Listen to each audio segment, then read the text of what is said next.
혹시 달리기 기록이 어느 순간부터 딱 정체되어 있나요? 아니면 자꾸만 반복되는 부상 때문에 속상하신가요?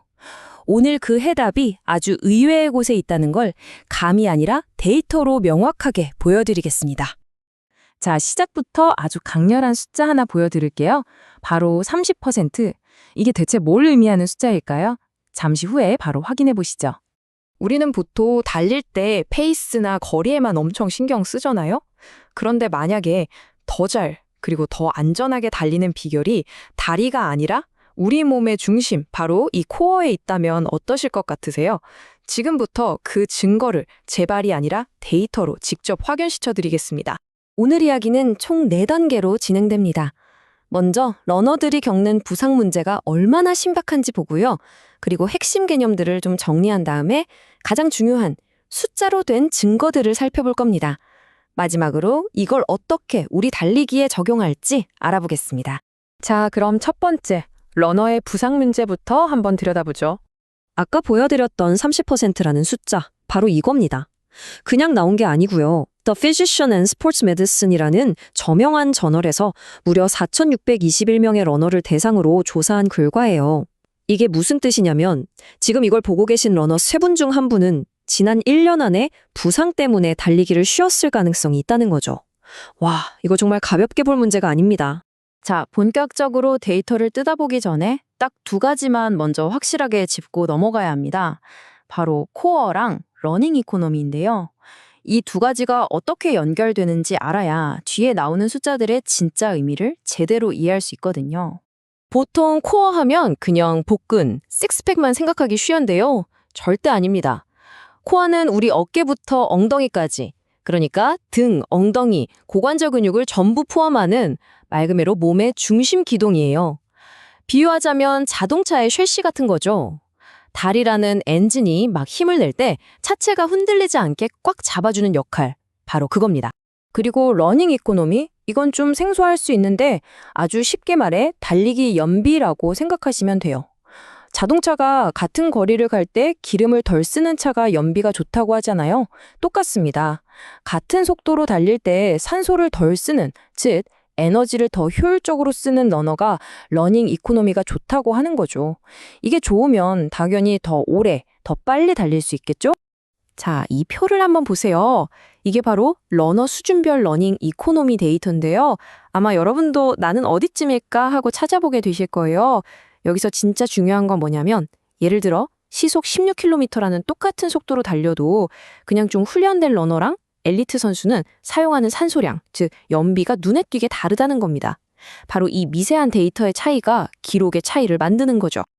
자, 이제 개념 정리는 끝났습니다. 지금부터가 진짜 핵심이에요.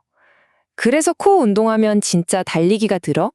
이 질문에 대한 답을 2개의 아주 결정적인 연구 결과를 통해 숫자로 직접 보여드리겠습니다. 첫 번째 증거입니다. 코어 강화가 퍼포먼스를 얼마나 끌어올리는지 한번 보죠. 이건 미국 국립보건원 NIH에서 발표한 연구 결과표입니다. 간단해요. 러너들을 2그룹으로 나눠서 한 그룹만 8주 동안 코어 훈련을 시켰어요. 그리고 나서 산소 소비량, 즉 VO2가 어떻게 변했는지 측정한 거죠. 이 표에서 우리가 봐야 할 건 바로 이 변화율 수치인데요. 숫자가 마이너스로 클수록 효율이 더 좋아졌다는 뜻입니다. 와, 이 그래프를 보시면 결과가 그냥 한눈에 들어오죠. 아무 훈련도 안 한 대조군은 거의 변화가 없는데 코어 훈련을 한 그룹은 러닝 이코노미가 무려 4.6%나 개선됐습니다. 마이너스 0.5% 대 마이너스 4.6%, 거의 9배 차이예요. 이게 그냥 4.6%가 아니라 만약 여러분이 마라톤 풀코스를 뛴다면 기록을 몇 분이나 단축시킬 수 있는 어마어마한 수치입니다. 기록도 기록이지만 사실 더 중요한 건 안 다치고 꾸준히 달리는 거잖아요? 그럼 코어 안정성이 부상 위험과는 어떤 관계가 있을까요? 이건 역시 아주 명확한 데이터가 있습니다. 이 연구는 정말 흥미로운데요. 일부러 운동으로 러너들의 코어를 지치게 만들어서 일시적으로 불안정하게 만든 거예요. 그 상태로 달리게 하면서 무릎에 가해지는 힘, 전문 용어로 무릎 최대 굴곡 모멘트를 측정한 거죠. 표를 한번 보세요. 코어가 불안정해지니까 무릎에 가해지는 스트레스 수치가 13.61에서 14.21로 확 늘어난 게 보이죠? 옆에 P값 0.025는 이게 통계적으로 우연이 아니라는 아주 의미 있는 변화라는 걸 증명하는 거고요. 자, 그럼 이 데이터가 뭘 의미하느냐? 생체역학 전문가인 아지트 차우다리 박사가 아주 명쾌하게 설명합니다. 코어가 약하면 러너 무릎, 즉 슬개듯의 통증 증후군이 생길 수 있다. 방금 우리가 본 그 무릎 스트레스 증가가 바로 이 흔한 부상의 직접적인 원인이 될 수 있다는 겁니다. 자, 그럼 지금까지 우리가 본 이 데이터 조각들을 한번 하나로 쭉 깨워 맞춰볼까요? 이 숫자들은 우리에게 무엇을 말해주고 있을까요? 이 모든 증거들은 아주 명확한 하나의 논리적 흐름을 보여줍니다. 보세요. 1단계, 코어가 약해지면 당연히 몸이 불안정해지겠죠? 2단계, 몸이 불안정하니까 달리는 자세, 즉 역학이 미세하게 틀어집니다. 3단계, 이 틀어진 자세는 결국 무릎 같은 특정 관절에 스트레스를 집중시키게 되고요. 마지막 4단계, 이 누적된 스트레스가 결국 부상으로 이어지는 거죠. 이건 그냥 그럴 것이다 라는 추측이 아니라 데이터로 증명된 하나의 연쇄 반응입니다. 그러니까 오늘 이야기의 최종 결론은 이겁니다. 코어 트레이닝은 그냥 복근 만들려고 하는 게 아니에요. 이건 우리 달리기의 효율성, 즉 연비를 눈에 띄게 개선하고 부상 위험은 과학적으로 줄여주는 그야말로 안정성을 만드는 가장 확실한 투자라는 겁니다. 우리는 늘 시계를 보면서 페이스랑 거리를 분석하잖아요.